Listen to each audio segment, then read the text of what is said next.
அன்புள்ள மலேசிய நண்பர்களே, எல்லோருக்கும் கொரியாவிலிருந்து என் வணக்கம். திரு ஆதிகுமணன் அவர்களின் நினைவு நாளை சிறப்பிக்கும் வண்ணம் இப்பல்லூடக நிகழ்வு இங்கு நடைபெறுகிறது. இந்த அரிய வாய்ப்பை எனக்கு நல்கிய ஆரியூர் நண்பர் ஆதி ராஜகுமாரன் அவர்களுக்கு என் நன்றிகள். இன்று கீழ்த்திசையில் அமைந்துள்ள கொரிய நாட்டிற்கும் இந்திய பெருநாட்டின் சிறப்புமிகு தமிழகத்திற்கும் உள்ள தொடர்புகள் பற்றி உரையாற்ற உள்ளேன். எனது பெயர் நா கண்ணன் என்பது. தமிழக திருப்புவனம் எனும் ஊரில் பிறந்து மதுரையில் படித்து ஜப்பான், ஜெர்மனி போன்ற நாடுகளில் வேலை பார்த்து தற்பொழுது தென்கொரிய நாட்டில் கடலாய்வுத்துறை சார்ந்த ஆய்வகத்தில் விஞ்ஞானியாக பணிபுரிகிறேன். 2001ஆம் ஆண்டு கோலாலம்பூரில் நடந்த தமிழ் இணைய மாநாட்டில் தமிழின் பண்பாட்டு கூறுகளை மின்வடிவில் நிரந்தரப்படுத்தும் முதல் முயற்சியாக தமிழ் மரபு அறக்கட்டளை எனும் அமைப்பை உருவாக்கி கடந்த 9 வருடங்களாக சிறப்பாக நடத்தி வருகிறேன். அன்றிலிருந்து இன்று வரை எனக்கு ஆதரவு அளித்து வரும் மலேசிய தமிழர்களுக்கு நான் நன்றி கடன் பட்டுள்ளேன். இந்நிகழ்வில் பங்கு கொள்வதில் மனமகிழ்கிறேன். இனி மேல் செல்வோம். இந்திய உபகண்டத்தில் உள்ள தமிழகம் நாம் அறிந்ததே. கொரிய தீபகற்பம் மேற்கே சீனாவிற்கும், கிழக்கே ஜப்பானுக்கும், வடக்கே ரஷ்யாவிற்கும், தெற்கே பசிபிக் பெருங்கடலுக்கும் இடையில் அமைந்துள்ளது. இது அரசியல் ரீதியாக வடகொரியா, தென்கொரியா என்று பிரிவுபட்டுள்ளது. வடகொரியா கம்யூனிச பாதையிலும், தென்கொரியா முதலாளித்துவ வழியில் செல்கின்ற அரசியல் அமைப்புடையன. நான் தென்கொரியாவின் தென்கோடியில் உள்ள கோஜே எனும் தீவிலிருந்து உங்களுக்கு இப்பேச்சை வழங்கிக் கொண்டுள்ளேன். நமது நிகழ்வில் கொரியா எனும் பொழுது 2 கொரியாவும் கொண்ட ஒரு பொது நிலப்பரப்பையே குறிப்போம் என்று நினைவில் கொள்க. இனி மேல் செல்வோம். கொரியா என்றவுடன் நம் நினைவிற்கு வருவது ஹியூண்டே மோட்டார் கார்களும், சாம்சுங் தொலைக்காட்சி பெட்டியும், எல்ஜி செல்பேசிகளும் தான், இல்லையா? 1948இல் கொரியா உருவாகிறது. 1973இல் இந்தியா கொரியாவுடன் வியாபார கலாச்சார ஒப்பந்தத்தில் கையெழுத்திடுகிறது. 1990களில் இந்தியா தனது பொருளாதார தடைகளை தளர்வு செய்து ஒரு திறந்த பொருளாதார கொள்கையை பிரகடனப்படுத்துகிறது. இந்தியாவின் அரசியல் நிலையாமை குறித்து ஐயம் கொண்ட பல நாடுகள் இந்தியாவில் முதலீடு செய்ய தயங்கிய பொழுது கொரியா துணிந்து இந்தியாவில் முதலீடு செய்கிறது. அதன்படி 2002இல் கொரியாவின் முதலீடு 2.6 பில்லியன் அமெரிக்க வெள்ளிகள். அது 2008இல் 15.6 பில்லியனாக உயர்கிறது. இத்தொகை அப்படியே இரட்டிக்கும் என்பது எதிர்பார்ப்பு. இந்தியா என்றவுடன் பிரேசில், ரஷ்யா, இந்தியா, சீனா சேர்ந்த பிரிக் நாடுகள் என்றுதான் இங்கு சொல்கிறார்கள். இது ஒரு வழி பாதை என்று. இந்தியா சமீபத்தில் தேவு வணிக ஊர்திகள் செய்யும் உற்பத்தி சாலையை விலக்கி வாங்கியிருக்கிறது. ஹியூண்டேயின் கார்கள் மேட் இன் இந்தியா என்ற முத்திரையுடன் தான் வெளிவருகின்றன. நான் 2003இல் கொரியாவில் கால் வைக்கும் பொழுது அது உலகின் 13வது பெரிய பொருளாதாரமாக இருந்தது. ஆனால் 2010இல் அது உலகில் 11வது பெரிய பொருளாதாரமாக வளர்ந்துள்ளது. இவ்வளவு சிறப்பு பெற்ற கொரியா சுதந்திரமடைந்த காலங்களில் உலகின் ஏழை நாடுகளில் ஒன்றாக இருந்தது. நாம் கண்டு வியக்கும் வளர்ச்சி கடந்த 50 ஆண்டுகளில் கடும் உழைப்பால் விளைந்ததே. 20ஆம் நூற்றாண்டின் ஆரம்ப காலங்களில் ஜப்பானுக்கு பயணம் செய்த நோபல் கவிஞர் ரவீந்திரநாத் தாகூர் கொரியா குறித்து தீர்க்கமான பார்வையில் ஒரு கவிதை செய்தார். அக்கவிதையில் ஆசியாவின் ஒளி விளக்கு எனப்படும் கொரியா இன்னும் ஏற்றப்படாமல் உள்ளது. அவ்விளக்கு ஏற்றப்படும் பொழுது ஆசியாவிற்கே அது ஒளி வழங்கும் என்று எழுதினார். அவர் வாக்கு இன்று மெய்ப்பட்டு விட்டதுதான் சிறப்பு. இனி மேல் செல்வோம். கொரியா என்றவுடன் நம் நினைவிற்கு வருவது ஹியூண்டே மோட்டார் கார்களும், சாம்சுங் தொலைக்காட்சி பெட்டியும், எல்ஜி செல்பேசிகளும் தான், இல்லையா? 1948இல் கொரியா உருவாகிறது. 1973இல் இந்தியா கொரியாவுடன் வியாபார கலாச்சார ஒப்பந்தத்தில் கையெழுத்திடுகிறது. 1990களில் இந்தியா தனது பொருளாதார தடைகளை தளர்வு செய்து ஒரு திறந்த பொருளாதார கொள்கையை பிரகடனப்படுத்துகிறது. இந்தியாவின் அரசியல் நிலையாமை குறித்து ஐயம் கொண்ட பல நாடுகள் இந்தியாவில் முதலீடு செய்ய தயங்கிய பொழுது கொரியா துணிந்து இந்தியாவில் முதலீடு செய்கிறது. அதன்படி 2002இல் கொரியாவின் முதலீடு 2.6 பில்லியன் அமெரிக்க வெள்ளிகள். அது 2008இல் 15.6 பில்லியனாக உயர்கிறது. இத்தொகை அப்படியே இரட்டிக்கும் என்பது எதிர்பார்ப்பு. இந்தியா என்றவுடன் பிரேசில், ரஷ்யா, இந்தியா, சீனா சேர்ந்த பிரிக் நாடுகள் என்றுதான் இங்கு சொல்கிறார்கள். இது ஒரு வழி பாதை என்று. இந்தியா சமீபத்தில் தேவு வணிக ஊர்திகள் செய்யும் உற்பத்தி சாலையை விலக்கி வாங்கியிருக்கிறது. ஹியூண்டேயின் கார்கள் மேட் இன் இந்தியா என்ற முத்திரையுடன் தான் வெளிவருகின்றன. நான் 2003 கொரியாவில் கால் வைக்கும் பொழுது அது உலகின் 13வது பெரிய பொருளாதாரமாக இருந்தது.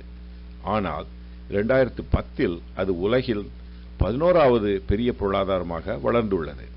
இவ்வளவு சிறப்பு பெற்ற கொரியா சுதந்திரமடைந்த காலங்களில் உலகின் ஏழை நாடுகளில் ஒன்றாக இருந்தது. நாம் கண்டு வியக்கும் வளர்ச்சி கடந்த 50 ஆண்டுகளில் கடும் உழைப்பால் விளைந்ததே. 20ஆம் நூற்றாண்டின் ஆரம்ப காலங்களில் ஜப்பானுக்கு பயணம் செய்த நோபல் கவிஞர் ரவீந்திரநாத் தாகூர் கொரியா குறித்து தீர்க்கமான பார்வையில் ஒரு கவிதை செய்தார். அக்கவிதையில் ஆசியாவின் ஒளி விளக்கு எனப்படும் கொரியா இன்னும் ஏற்றப்படாமல் உள்ளது. அவ்விளக்கு ஏற்றப்படும் பொழுது ஆசியாவிற்கே அது ஒளி வழங்கும் என்று எழுதினார். அவர் வாக்கு இன்று மெய்ப்பட்டு விட்டதுதான் சிறப்பு. இனி மேல் செல்வோம்.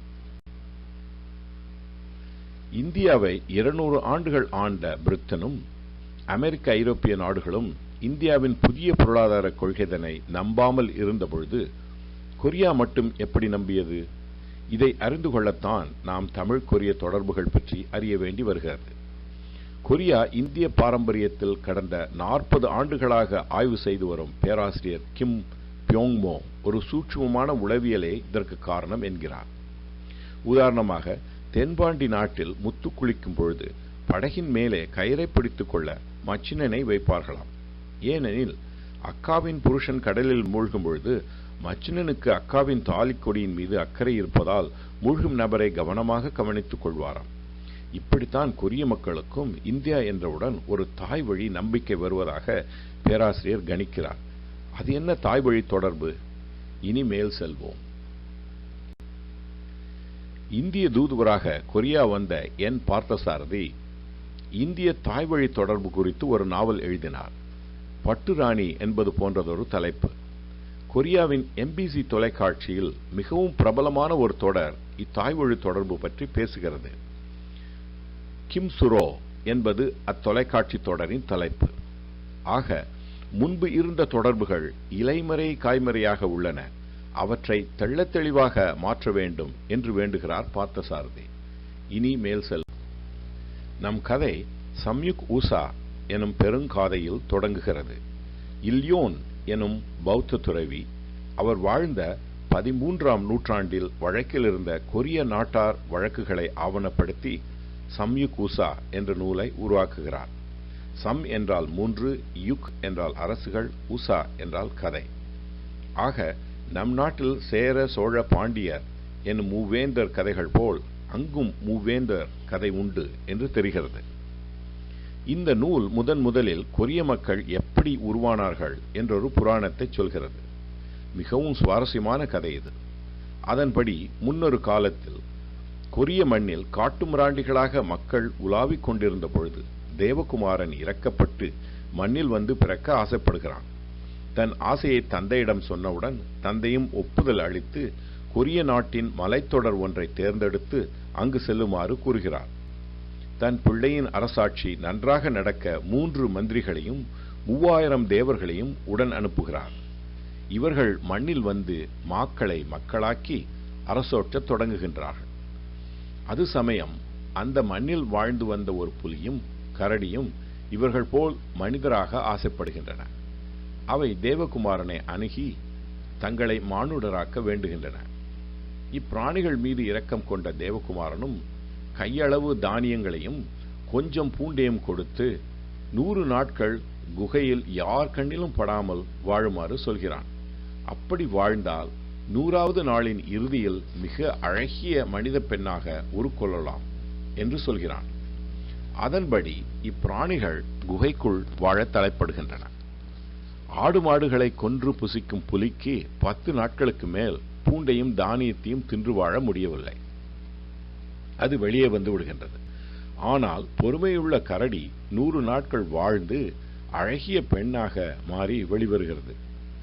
பெண்ணாக மாறியவுடன் கரடிக்கு பிள்ளை வேண்டும் என்ற ஆசை வந்து விடுகிறது. எனவே தேவகுமாரனே தன்னை மணந்து கொள்ள வேண்டும் என்று மன்றாடுகிறது. மீண்டும் தேவகுமாரன் கரடிக்கு இறங்கி அவளுக்கு ஒரு ஆண் மகவை தருகிறான். அக்குழந்தைதான் கொரியாவின் முதல் அரசன். அவன் பெயர்தான் தான்குன் வாங்கோம் என்பது. சரி, இக்கதைக்கும் இந்தியாவிற்கும் என்ன தொடர்பு? அந்த தேவகுமாரனின் தந்தையின் பெயரை சக்ரோ தேவேந்திரா என்று எழுதுகிறார் இல்யோன். சக்ரோ தேவேந்திரன் யார்? சக்கரம் வைத்த தேவர்களுக்கு அதிபதி யார்? எளிதாக அது நம் மகாவிஷ்ணு என்று யூகிக்கலாம். விஷ்ணு ஒரு காலத்தில் இந்திரனாக இருந்ததாகவும் இன்னொரு காலத்தில் இந்திரனின் தம்பியாக அவதரித்ததாகவும் புராணங்கள் சொல்கின்றன. தேவேந்திரனாக இருந்த காலத்தில் அவன் சக்ரோ தேவேந்திரனாகவும் இந்திரனின் தம்பியாக வாழ்ந்த காலத்தில் உபேந்திரன் என்றும் அழைக்கப்பட்டதாக புராணங்கள் சொல்லும். இவையே ஊழி முதல்வன் எனும் பொருள்பட திருவாய்மொழியில் நம்மாழ்வாரும் ஊழிதோறும் தன்னுள்ளே படைத்து காத்து கெடுத்துழலும் ஆழிவண்ணன் என்னம்மான் என்று செப்புகிறார். எனவே சக்ரோ தேவேந்திரா எனும் கொரிய தொன்மம் நம் கண்ணனையே குறிக்கிறது. சரஸ்வதி மகால் நூலகத்தில் உள்ள ஒரு நூல் எப்படி மகாவிஷ்ணுவின் முதல் மகனாக விகனேசர் பிறக்கிறார், பின் அந்த வம்சாவளி எப்படி வளர்கிறது என்று சொல்கிறது. இதை ஸ்ரீமத் விகனோஸ்பத்தி சரித்திரம் என்று சொல்கிறார்கள். ஆக இம்மாதிரி கதைகள் தொன்மையான இந்தியாவிலிருந்து கிழக்கே போயிருக்க வேண்டும். மேலும் தேவர் ஆட்சியில் 30 முக்கோடி தேவர்கள் உண்டு என்பது தமிழ் வழக்குதானே. சரி, தேவகுமாரனுக்கு துணையாக போன அமைச்சர்கள் யார்? காற்று தெய்வம் வாயு, மழை தெய்வம் வருணன், மேக தெய்வம் இந்திரன். இவர்கள் துணையுடன் உருவான தான்குன் அரசனை குறிஞ்சி தெய்வமாகவே இப்பொழுது வழிபடுகிறார்கள். குறிஞ்சி தலைவன் யார்? சேயோன் எனப்படும் முருகன் அல்லவோ? இவையெல்லாம் எங்கிருந்து வருகின்றன? தொல்காப்பியர் பகரும் திணை கோட்பாட்டிலிருந்துதான். மாயோன் மேய காடுரை உலகமும் சேயோன் மேய மைவரை உலகமும் வேந்தன் மேய தீம்புனல் உலகமும் வருணன் மேய பெருமணல் உலகமும் முல்லை குறிஞ்சி மருதம் நெய்தலென சொல்லிய முறையார் சொல்லவும் படுமே. உயர்வு குறித்து இங்கு முதலில் மாயோன் எனப்படும் விஷ்ணு அல்லது கண்ணனை குறிக்கிறார். பின் குறிஞ்சி தெய்வமான முருகனை குறிக்கிறார். பின் இந்திரனையும் வருணனையும் குறிக்கிறார். அதன்படியே கொரிய முதல் அரசன் குறிஞ்சி நிலத்தில் தோன்றிய முருகக் கடவுளாக நம்முன் காட்சி தருகிறார். இனி மேல் செல்வோம்.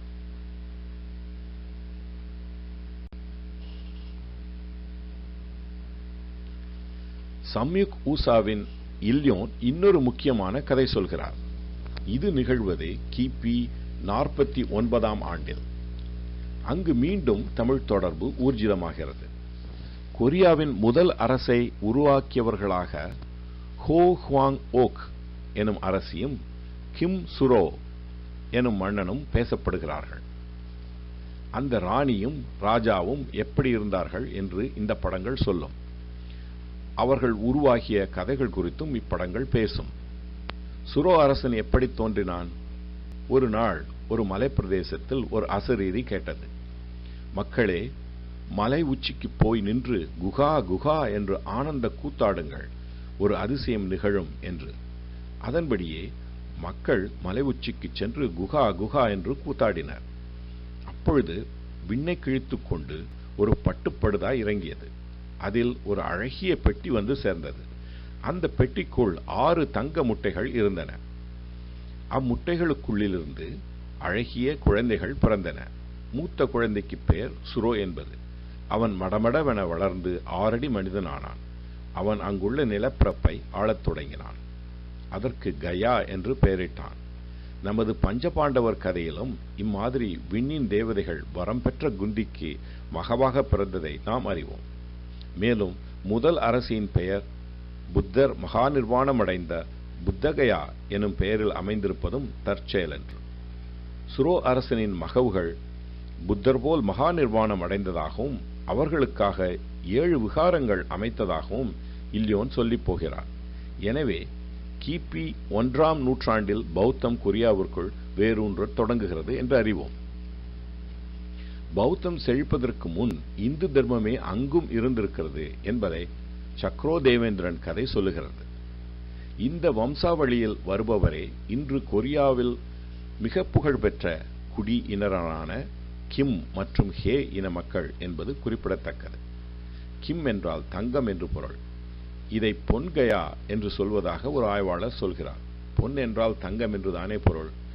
மேலும் பண்டைய கொரிய குடிகளின் பெயர்கள் தமிழ் பெயர்களாக இருப்பதும் இன்னும் ஆச்சரியம்.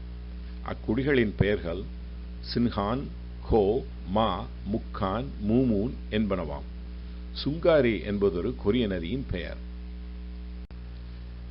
சரி, இனி சுரோ மன்னனுக்கு அரசு எப்படி கிடைத்தாள் என்று பார்ப்போம். சுரோ இளைஞனாக இருந்தபொழுது மந்திரி பிரதானிகள் பெண் பார்க்க தொடங்கினர். அப்போது சுரோ சொல்வான், நான் விண்ணிலிருந்து இறையருளால் வந்தவன், அந்த இறைவனே எனக்கு நல்ல மனைவியையும் தருவான் என்று. அதன்படி ஒரு நாள் தென் கடற்கரையில் செக்கச்செவேல் என்ற கப்பல் ஒன்று வந்து சேர்ந்தது. அக்கப்பலில் இருந்து ஒரு அழகிய இளவரசி தன் சகாக்களுடன் இறங்கினாள். அந்த அதிசயத்தை கண்ட மக்கள் அவளை உடனே அரசனிடம் இட்டுச் செல்ல வந்தனர். அதற்கு அவ்விளவரசி தோரணையாக, மன்னனை நேரில் வந்து அழைத்து செல்ல சொல்லவும் என்று ஆணையிட்டாள்.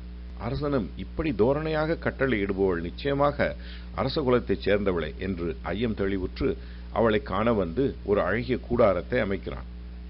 அங்கு இவள் பொன் ஆபரணங்களுடன் பிற பரிசுப் பொருள்களுடனும் அரசனை காண்கிறாள். அப்பொழுது அவள் சொல்லுவாள், நான் இந்தியாவைச் சேர்ந்த அயுத்தா எனும் இடத்திலிருந்து வருகிறேன். எங்கள் அரச ஏச்சினை மீன் சின்னமாகும். என் தந்தையருக்கு ஒரு நாள் இறைவன் கனவில் தோன்றி, நான் கொரியாவில் சுரோ என்னும் மன்னனை அனுப்பியுள்ளேன். அவனுக்கு ஏற்ற பெண் உன் மகளே ஆவள். எனவே அவளை உடனே கொரியாவிற்கு அனுப்பி வைக்கவும் என்று சொன்னார்.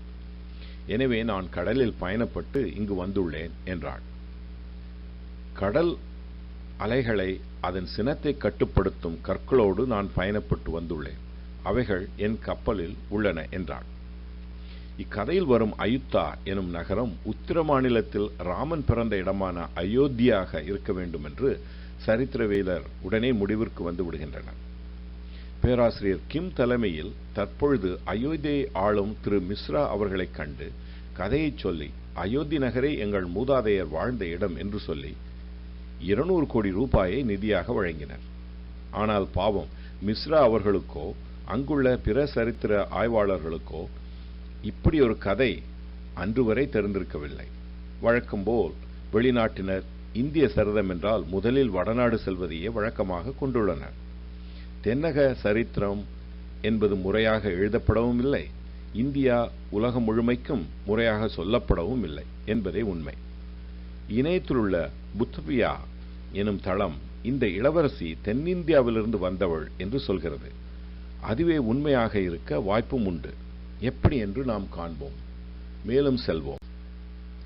அதற்கு முன் 40 ஆண்டுகள் இத்துறையில் ஆய்வு செய்த பேராசிரியர் கிம் பியோங்மோவின் கருத்து என்னவென்று பார்ப்போம். கிறிஸ்து பிறப்பதற்கு பல நூற்றாண்டுகள் முன்பிருந்தே சீனமும் ரோமாபுரியும் வணிக நோக்கில் இணைக்கப்பட்டு இருந்தது. இந்த வணிக பாதையை பட்டுப்பாதை என்பர். சீனாவிலிருந்து பட்டு ஏற்றுமதியாகும் பாதை என்பதால் அதற்கு பட்டுப்பாதை என்று பெயர். இந்த பாதை வட இந்தியா பர்மா வழியாக சீனத்தையும் வட இந்தியா திபெத் வழியாக சீனத்தையும் இணைத்து வந்தது.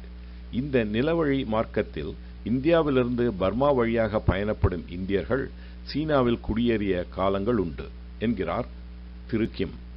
ஹோ ஹுவான் ஓக் இளவரசியின் மூதாதையர் இப்படி அயோத்தி நகரிலிருந்து கிளம்பி சீனா வந்து யாங்சி நதி தீரத்தில் குடியிருப்புகள் அமைத்து வாழ்ந்து வரும்பொழுது அங்கு பிறந்தவள்தான் இந்த அரசி என்று நம்புகிறார் கிம்.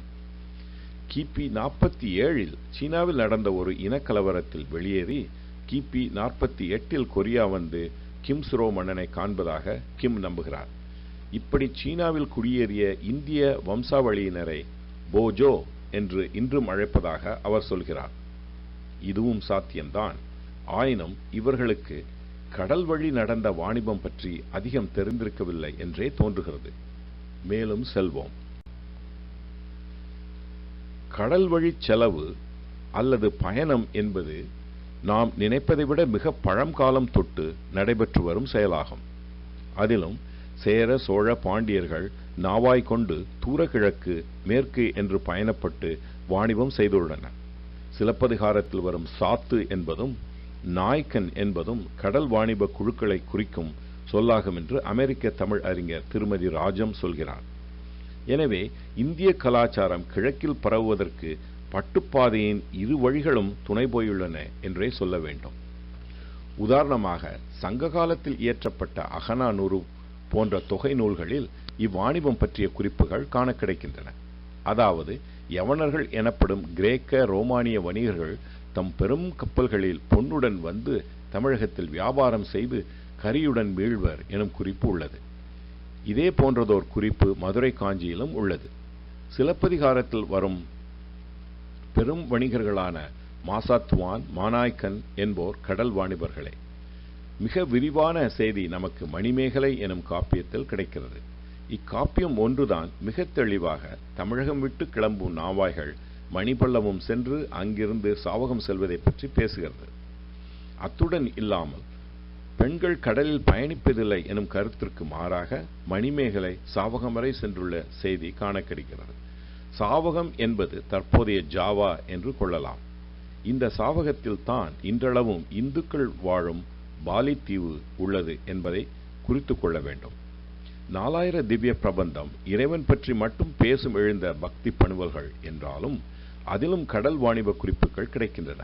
உதாரணமாக திருமங்கை ஆழ்வார் மாமல்லபுரம் பற்றி பேசும்பொழுது பொன்னும் பொருளும் கொண்ட நாவாய்கள் எப்பொழுதும் வலம் வரும் மாமல்லம் என்று குறிப்பிடுகின்றார்.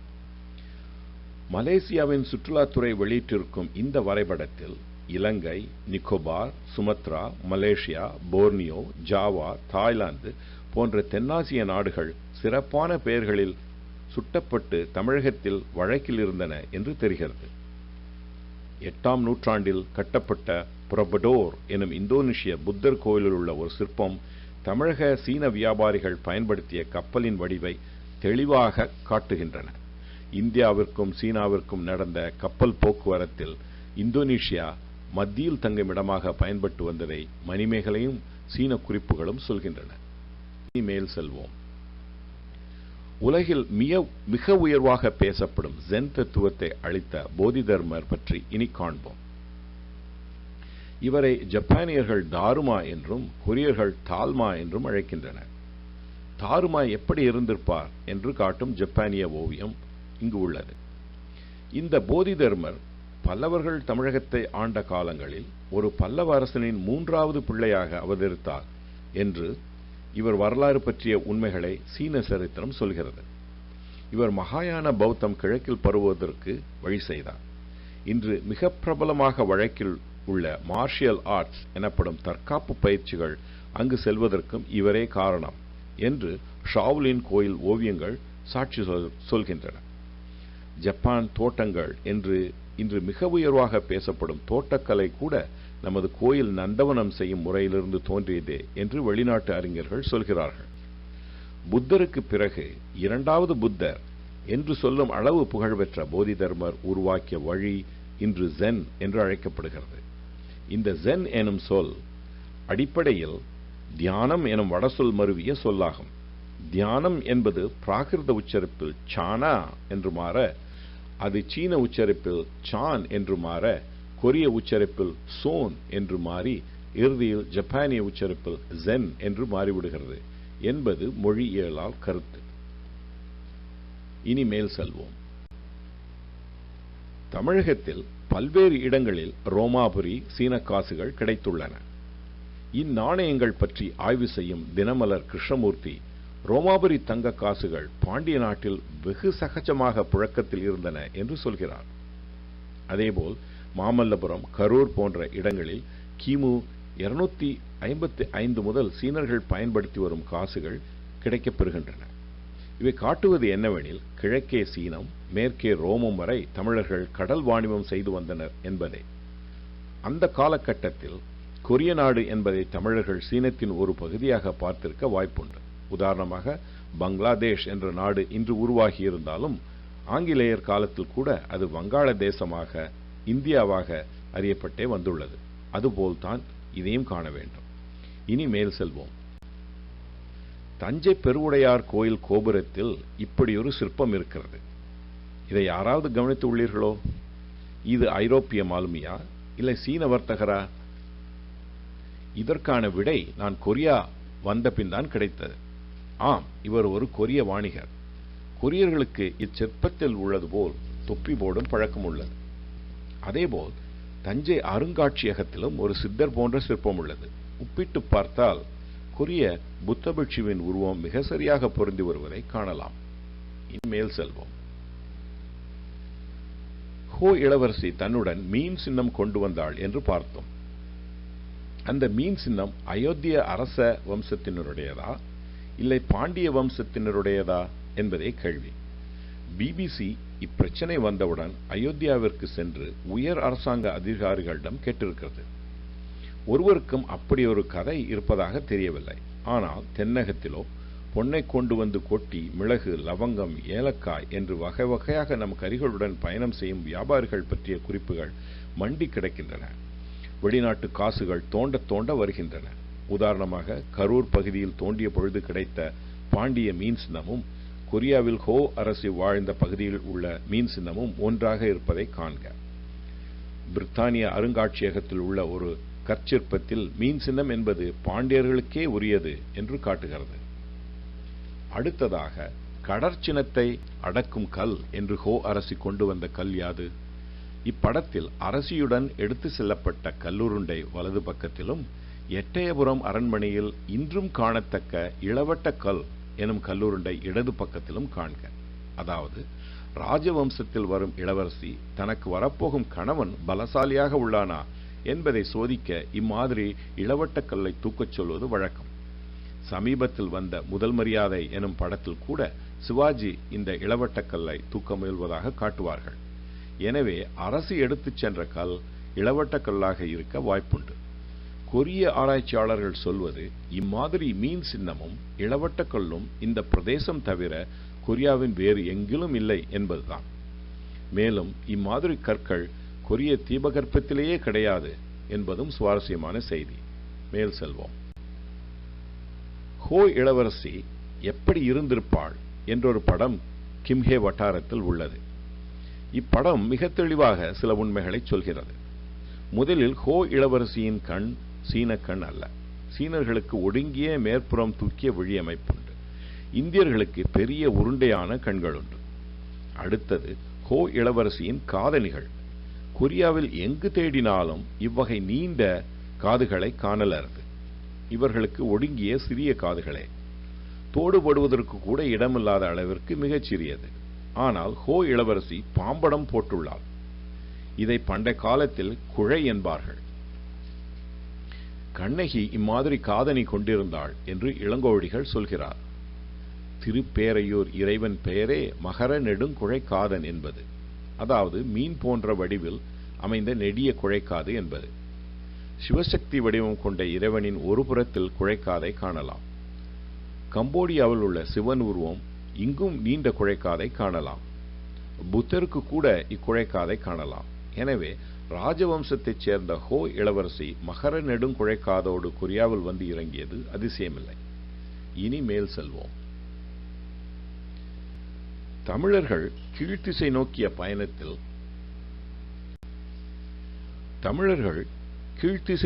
பயணத்தில் கிறிஸ்து பிறப்பதற்கு பல நூற்றாண்டுகள் முன்பிருந்தே ஈடுபட்டு வந்திருக்கின்றனர் என்பதை சங்க பாடல்களும் சங்கம் மருவிய காலத்தில் உருவான காப்பியங்களும் செப்புகின்றன. இதில் குறிப்பாக மணிமேகலை விரிவாக கடல் வழி பட்டுப்பாதை பற்றி பேசுகிறது. ஆபுத்திரன் அட்சயபாத்திரத்துடன் பசிப்பினி போக்க சாவகம் சென்ற காதையும் பின்னால் மணிமேகலை சாவகம் சென்ற காதையும் மணிமேகலையில் உள்ளன. தமிழர்கள் நியூசிலாந்து வரை கடல் பயணத்தில் ஈடுபட்டு வந்தனர் என்பதை அங்கு கண்டுபிடிக்கப்பட்டுள்ள ஒரு கப்பல் மணியின் தமிழ் எழுத்துக்கள் செப்புகின்றன. சீன சரித்திர குறிப்புகள் கொண்டு போதி தர்மர் பயணப்பட்ட வழியை நிறுவுகின்ற ஜப்பானிய பேராசிரியர் காம்பேயின் வரைபடம் மணிமேகலை பயண குறிப்புகளுடன் ஒத்துப்போவது கவனத்தில் கொள்ள வேண்டிய ஒன்று. எனவே மாமல்லை, நாகப்பட்டினம் போன்ற துறைமுகத்திலிருந்து தமிழர்கள் கொரியா, ஜப்பான் வரை பன்னெடுங்காலமாகவே பயணப்பட்டு வந்தது உண்மை என்றே கொள்ள வேண்டும். மேலே செல்வோம். இனி ஹோ எனும் அரசியின் பெயர் பற்றி அலசுவோம். இக்குடும்ப பெயர் கொரியாவில் இல்லாத பெயர் என்று கொரிய ஆய்வாளர்கள் சொல்லுகின்றனர். முழு பெயர் ஹோ ஹுவாங் ஓக் என்பது. இதில் ஹோ என்றால் மேன்மை தங்கிய ஆளுமையுடைய என்று பொருளாம். ஹுவாங் என்றால் இளஞ்சிவப்பு மஞ்சள் என்று பொருளாம். ஓக் என்றால் பவளம் என்று பொருளாம். பட்டுப்பாதை வணிகத்தில் பவளம் ஒரு முக்கிய வியாபார பொருள். பவளம் சீனத்திலிருந்து இந்தியாவிற்கும் இந்தியாவிலிருந்து சீனத்திற்கும் போயிருக்கிறது. தென்கரையில் கிடைக்கும் ஒரு வகையான கண்ணாடி கற்கள் சீனத்திற்கு அதிக அளவில் ஏற்றுமதி ஆகியிருக்கிறது. இந்த பெயரின் பொருளை நாம் தமிழ்படுத்தி பார்த்தால் எப்படி இருக்கும்? கோ என்றால் அரசன், மேன்மை தங்கிய, ஆளுமையுடைய என்று பொருள்.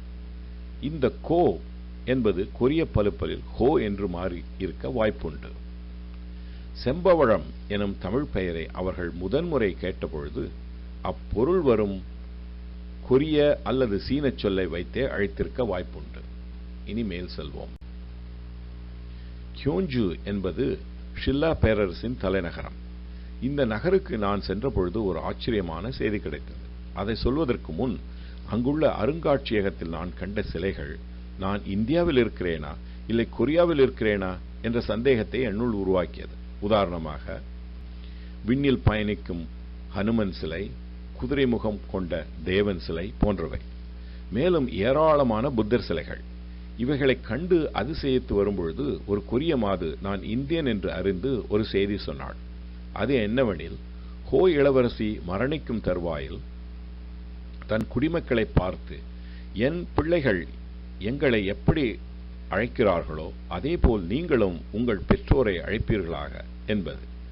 அப்படி என்ன அதிசயம் இதில் எனில், ஹோவின் பிள்ளைகள் தாயை அம்மா என்றும் தந்தையை அப்பா என்றும் அழைத்திருக்கின்றனர்.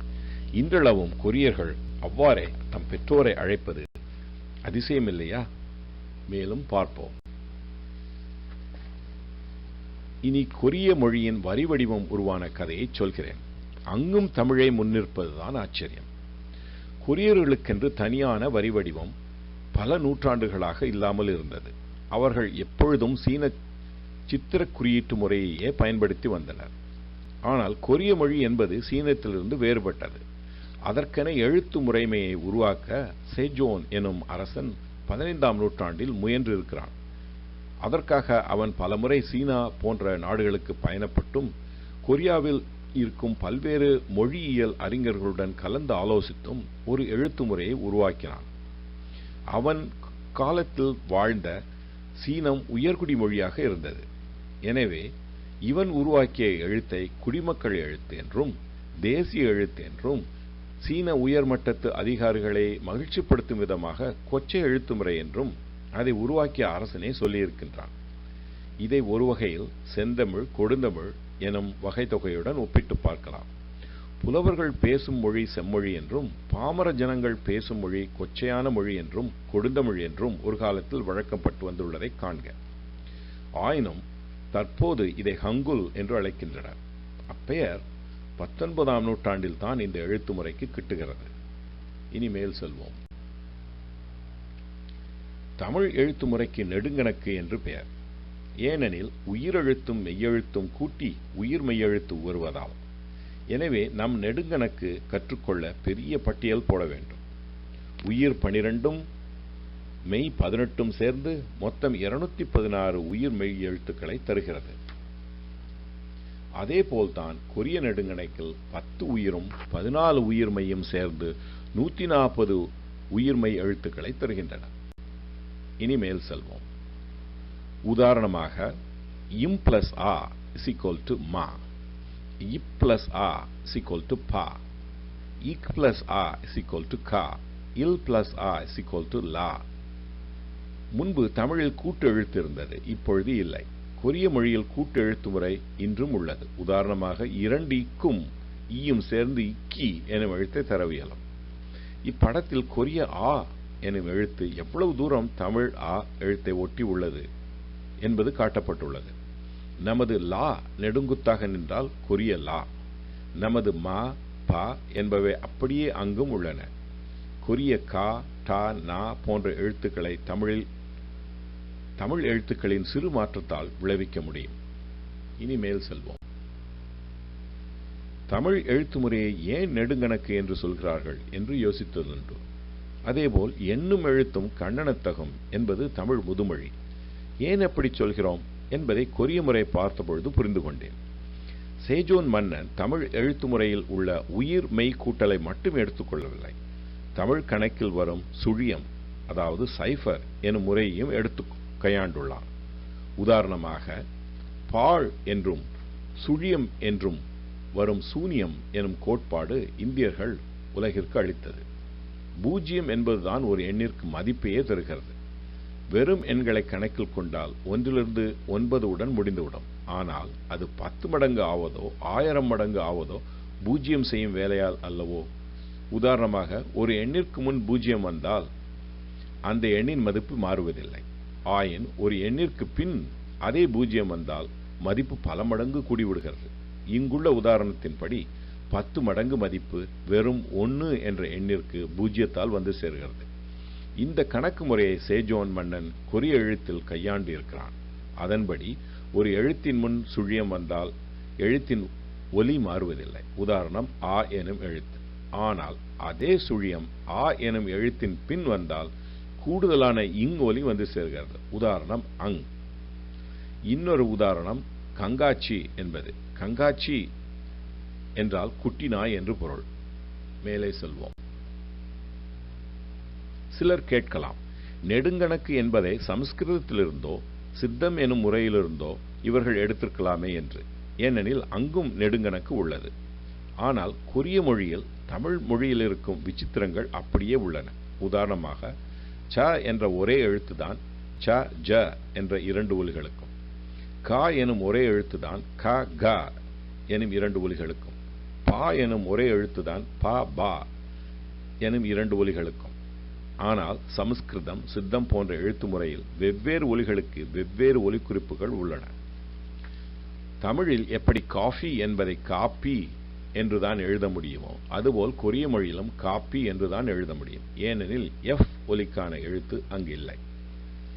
நான் கண்டு வியப்பது போல் ஹுல்பர்ட் எனும் பாதிரியும் கொரிய மொழிக்கும் தமிழ் மொழிக்கும் உள்ள ஒற்றுமை கருதி வியந்து இருக்கிறார். அவர் 1906ஆம் வருடம் எழுதிய ஒரு புத்தகத்தில் இது பற்றி கூறுகிறார். இது தவிர வேறு யாரும் இதுவரை இம்மொழிகளுக்கான ஒற்றுமைகளை ஆராயவில்லை என்பதே வியப்பு. மேல் செல்வோம். இந்த மொழிகளுக்குள்ள ஒற்றுமைகளை கணக்கில் கொண்டு ஸ்டீஃபன் டெய்லர் என்பவர் உராலிக், ஆல்தாய்க், தமிழ் இவை 3ம் ஒரு தாய்மொழி குடும்பத்திலிருந்து கிளைத்திருக்கலாம் என்று நம்புகிறார்.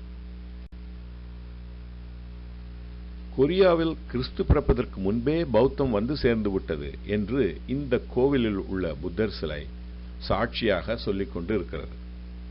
தமிழில் கற்பு என்பதும் உயிருக்கு மேலாக கருதப்படுகிறது இல்லையா? அதேபோல் கொரியாவிலும் கற்பு என்பது மிக உயர்ந்த ஒரு இடத்தை பிடித்திருக்கிறது. கன்னியாக உயிரிழந்தாலோ கணவன் இறந்த பின்பு கற்புடன் கணவன் குடும்பத்தை பேணி வாழ்ந்து இறந்தாலோ அப்பெண்ணிற்கு கோயில் கட்டி கும்பிடும் வழக்கம் உள்ளது. இந்திய நாணயத்தில் உள்ள 4 சின்னங்கள் இவை அசோக ஸ்தூபியிலிருந்து எடுக்கப்பட்டவை. இந்திய தத்துவத்தின் பிரணவ ஒலியான ஓம் இது. இந்திய கொடியில் உள்ள சக்கரம் இது. இவையெல்லாம் இந்தியாவிலிருந்து எடுத்த போட்டோக்கள் என்றா நினைக்கிறீர்கள்? இல்லை, நான் வாழும் ஊருக்கு அருகிலுள்ள ஒரு புத்தர் கோயிலிலிருந்து எடுத்தது. ஆனால் இங்குள்ள ஒரே ஒரு படம் தான் சாரநாத் போட்டோ. இத்தகைய கோயில்கள் கொரியாவில் எழுப்பப்பட வேண்டுமெனில் ஒன்று இந்தியர்கள் கொரியாவிற்கு வந்து அக்கோயில்களை செய்திருக்க வேண்டும், இல்லை கொரியர்கள் இந்தியா சென்று கற்றுக்கொண்டு வந்து இங்கு எழுப்பியிருக்க வேண்டும். இவையெல்லாம் 800 வருடத்திற்கு மேலாக பழமையுள்ள கோயில்கள். எனவே சமீப காலத்தில் காப்பியடிக்கப்பட்ட கோயில்கள் அல்ல. இவ்வளவு ஒற்றுமைகள் சொன்ன பின் உணவுப் பொருள்களில் உள்ள ஒற்றுமையை சொல்லாமல் இருக்க முடியுமா? இதோ கொரிய பொரி உருண்டை, இதோ கொரிய கொழுக்கட்டை. மேல் செல்வோம். ஹோ இளவரசியை அடக்கம் செய்து வைத்திருக்கும் புதைக்குழியில் உயிரியல் ஆய்விற்கு உட்படுத்திய பொழுது சில ஆச்சரியமான உண்மைகள் வெளியாயின. அது என்னவெனில், உண்மையாகவே கொரியர்கள் தாய் வழியில் இந்தியர்களுடன் தொடர்பு உள்ளவர்கள் எனும் பேர் உண்மைதான் அது. இறுதியாக சில எண்ணங்கள். இவ்வளவு ஒற்றுமைகளை காட்டியிருக்கிறேன். ஆயினும் ஒரு உண்மையை நிலைநாட்ட மெத்த ஆய்வுகள் செய்துதான் நிலைபெறச் செய்ய வேண்டும். எனவே மலேசியாவில் உள்ள பல்கலைக்கழகங்கள் நான் சொல்லப்போகும் துறைகளில் ஆய்வுகளை மேற்கொண்டால் நல்ல பயனளிக்கும். உதாரணமாக, தமிழ் நெடுங்கணக்கு, கொரிய நெடுங்கணக்கு முற்றும் முழுவதுமாக ஆய்விற்கு உட்படுத்தப்பட வேண்டும். இரு மொழிகளுக்கும் உள்ள ஒற்றுமைகளை இன்னும் ஆழமாக ஆராய வேண்டும். ஹோ ஹுவாங் ஓக் தமிழ் பெண் என்பதை ஆதாரபூர்வமாக நிறுவ வேண்டும். அவள் பாண்டிய அரசியாக இருந்திருக்கும் வாய்ப்புகளை சொன்னேன். அதை ஐயம் திரிவர செய்ய வேண்டும்.